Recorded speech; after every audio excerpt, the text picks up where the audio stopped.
अंतिम निर्णय है। मैं उन पांडवों को इंद्रप्रस्थ नहीं दूंगा तो नहीं दूंगा।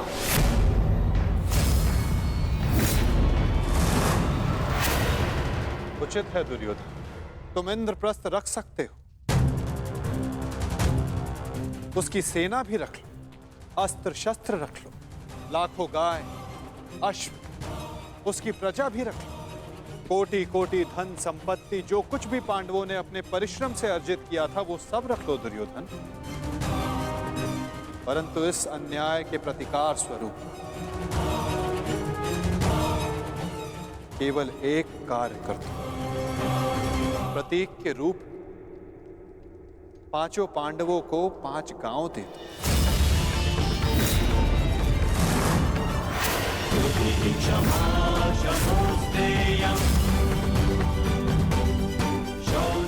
इतना तो दे ही सकते हो दुर्योधन। 5 पांडव वहां सुख से निवास करें और कुछ नहीं चाहेंगे। इस युद्ध को टालने के लिए केवल 5 गांव देना स्वीकार है तुम्हें?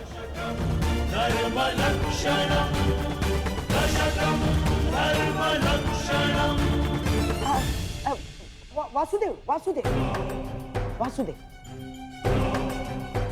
यदि दुर्योधन 5 गांव दे देता है तो क्या आप वचन देंगे कि पांडव इंद्रप्रस्थ की चाह में आक्रमण की चेष्टा नहीं करेंगे? हाँ गांधार नरेश, मैं वचन देता हूं कि इस स्थिति में पांडवों की ओर से कोई आक्रमण नहीं होगा। वो हर परिस्थिति में संतुष्ट रहेंगे। कह दो दुर्योधन, इससे अच्छा प्रस्ताव कोई नहीं होगा। महाराज, मैं आपसे विनती करता हूं कि यही अवसर है, अंतिम अवसर। आप इस प्रस्ताव को स्वीकार करके इसको यहीं रोक दीजिए। साक्षी का कहना उचित है पुत्र, हाँ कर दो, इसी में सबका हित है। मित्र, मैंने सदा इस युद्ध का पक्ष लिया है। मैंने सदा अर्जुन से अपना अधूरा द्वंद्व पूर्ण करना चाहा।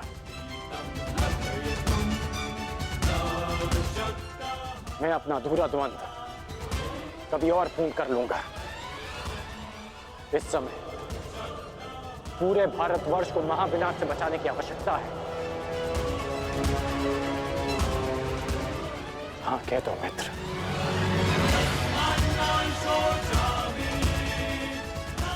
तुमने तो एक अनजान का मान रखने के लिए उसे अंगराज बना दिया, तो लाखों के प्राणों को बचाने के लिए 5 गांव दे दो मित्र। देख रहे हैं वासुदेव, मेरे मित्र अंगराज मेरे साथ है।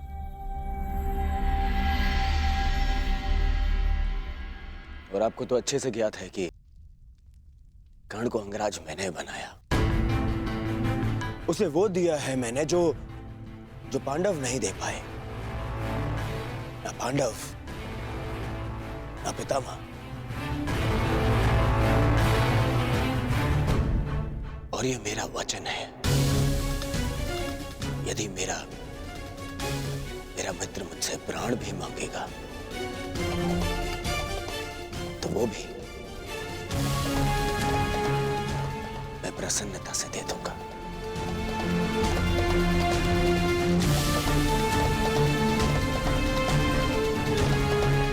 परंतु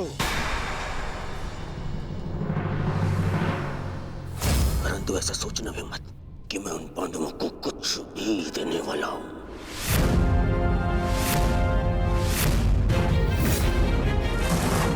पता है, बचपन से मुझे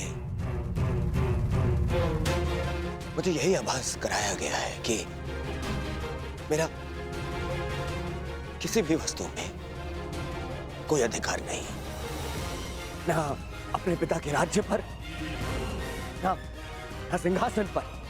जो भी मिले या तो दे दो या उन पांडवों के साथ में बांट लो।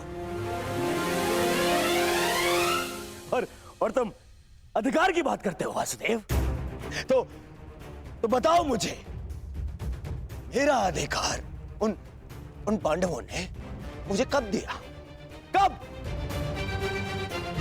गुरु का प्रेम, महामहिम का वात्सल्य किसी को मिला तो वो उन पांडवों को, मुझे नहीं। मेरे पिता के राजा होने पर, युवराज पद पर किसी का अधिकार था तो वो मेरा था, परंतु मुझे नहीं मिला।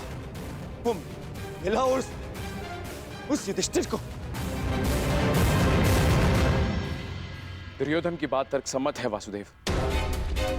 युवराज राजा का पुत्र ही बनता है और यही नीति है। आप तो कभी वास्तविक राजा थे ही नहीं महाराज।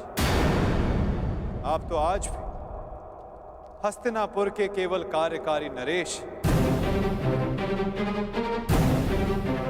आपका राज्य अभिषेक भी नहीं हुआ। और रही बात नीति की, तो कुल वधू का वस्त्र हरण, उसका अपमान कहां की नीति है? पांडवों का पक्ष लेना बंद करो ग्वाले। मैंने उस द्रौपदी को धर्म पूर्वक द्यूत में जीतकर उसे अपनी दासी बनाया। उसका वस्त्र हरण करना मेरा अधिकार था, क्योंकि जो दासी अपने स्वामी की आज्ञा का पालन ना करे वो दंड की अधिकारिणी होती है। नारी केवल सम्मान की अधिकारिणी है दुर्योधन। हाँ,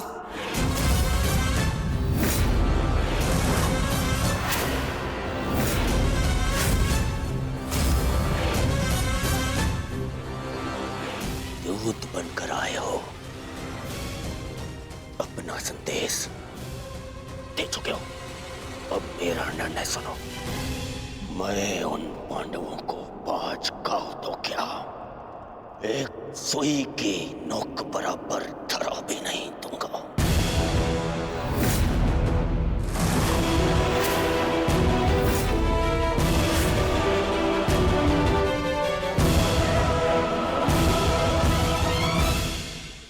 मैंने तुम्हारा संदेश भली भांति समझ लिया है युवराज। अब वही होगा जो तुम चाहते हो दुर्योधन। अब महाविनाश होगा, महायुद्ध होगा, महाभारत होगा।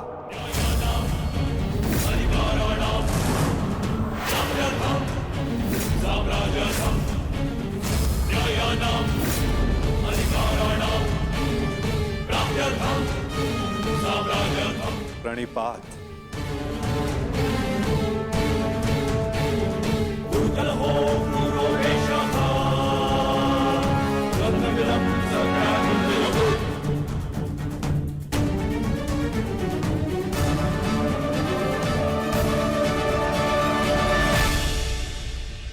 रुकिए केशव।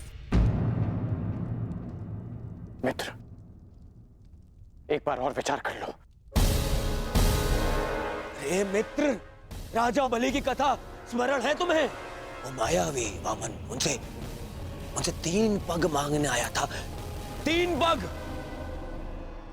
पग भूमि, और उस 3 पग में उस वामन ने न केवल तीनों लोक नाप लिए, बल्कि उस बलि का नाश भी कर दिया।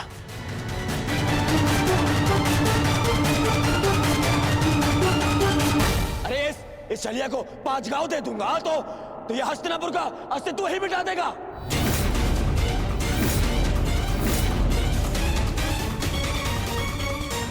अखंडी कृष्ण, तुम्हारी मीठी मीठी बातों का प्रभाव इन पर पड़ सकता है, दुर्योधन पर नहीं। तो फिर मैं प्रस्थान करता हूं।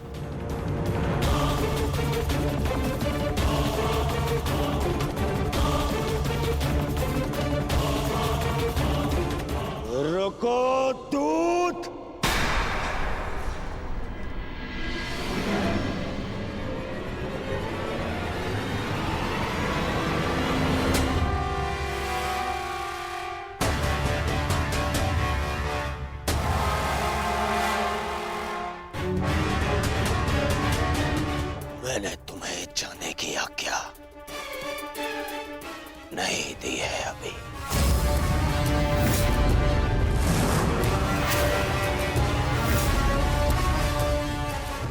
सब तुम्हारी माया से भयभीत हैं कृष्ण। आज मैं अपनी प्रजा और अपनी सेना के मन से तेरा भय मिटा दूंगा कृष्ण।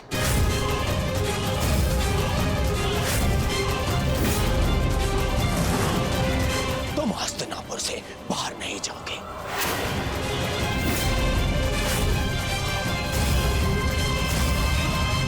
मैं धृतराष्ट्र पुत्र दुर्योधन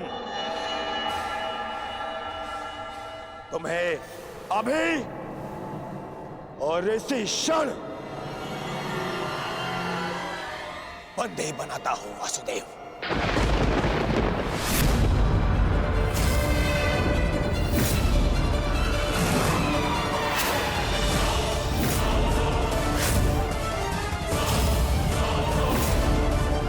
सैनिकों, बंदी बनाओ इस छलिए को।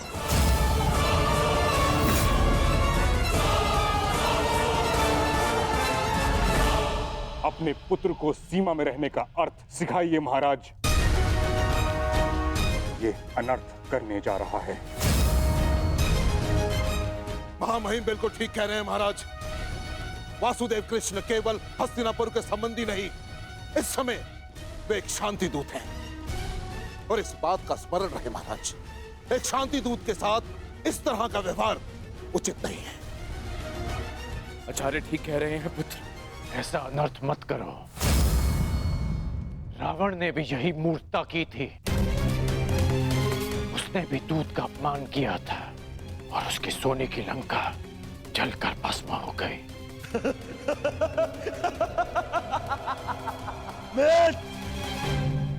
रावण मूर्ख था जो सामान्य रस्सी से हनुमान को बांधने चला था, परंतु मैंने इस विशेष दूत के लिए एक विशेष धातु की श्रृंखला बनवाई है।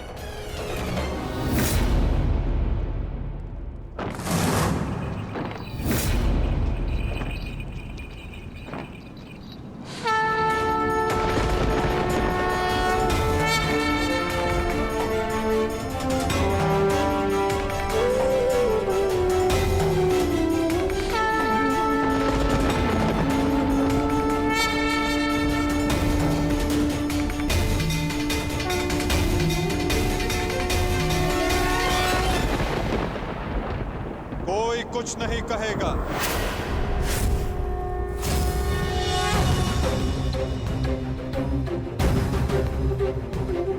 मेरा आप सबसे निवेदन है कि मेरे और दुर्योधन के मध्य में ना आए और साक्षी बने इस क्षण के। इसे भान नहीं कि ये क्या कर रहा है, जिसके जन्म के पश्चात जिसे बंदी गृह की बेड़ियां ना बांध सके, सैनिकों का पहरा ना रोक पाए, आज तुम उसे बांधने चले हो दुर्योधन। सामर्थ्य है तुम में तो बढ़ो आगे, हो सके तो साधो मुझे दुर्योधन। अपने इन श्रृंखलाओं में बांधने का प्रयास करो।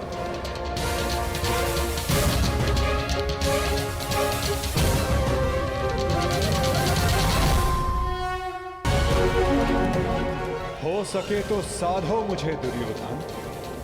अपने इन श्रृंखलाओं में बांधने का प्रयास करो।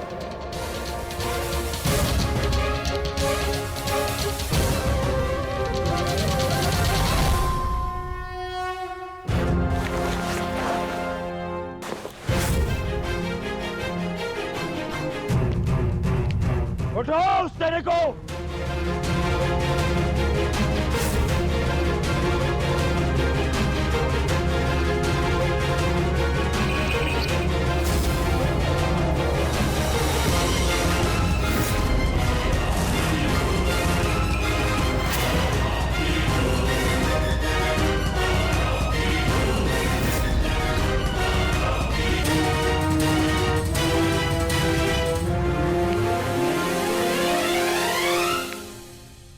तुम्हें लगता है कि ये धातु श्रृंखला मुझे बांधने के लिए पर्याप्त है दुर्योधन?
जब तक अनंत आकाश को बांधने में सक्षम श्रृंखला तुम्हारे पास ना हो, तब तक ऐसी मूर्खता पुनः करने का प्रयत्न मत करना दुर्योधन। ये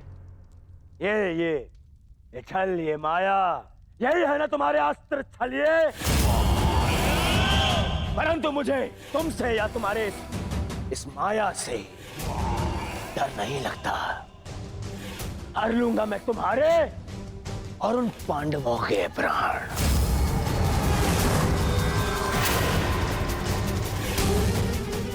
स्मरण रखना कि इस महायुद्ध में अंत करेगा तुम्हारा और उन पांडवों का यह दुर्योधन। जो स्वयं मृत्यु के शिखर से गिरने वाला हो, उसे अपने अंत की चिंता करनी चाहिए मूर्ख दुर्योधन। जिस सत्य को, जिस भविष्य को मैं टालना चाहता था, उसे आज तुमने स्वयं आमंत्रण दे दिया। और सत्य ये कि इस महायुद्ध के अंत में तुम्हारे पापों और तुम्हारे पाप में भागीदार रहे प्रत्येक का अंत होगा। ये युद्ध अंत होगा।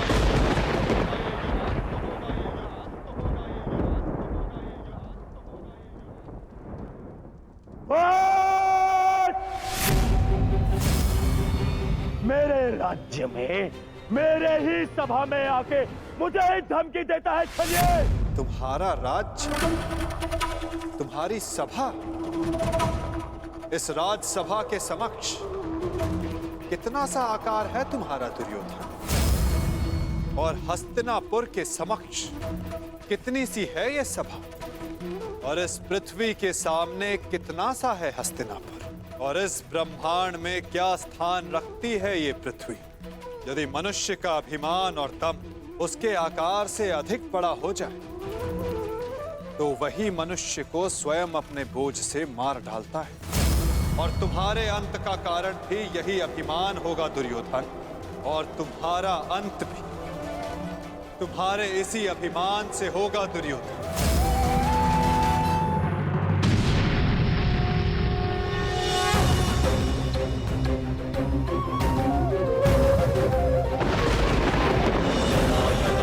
धर्मस्य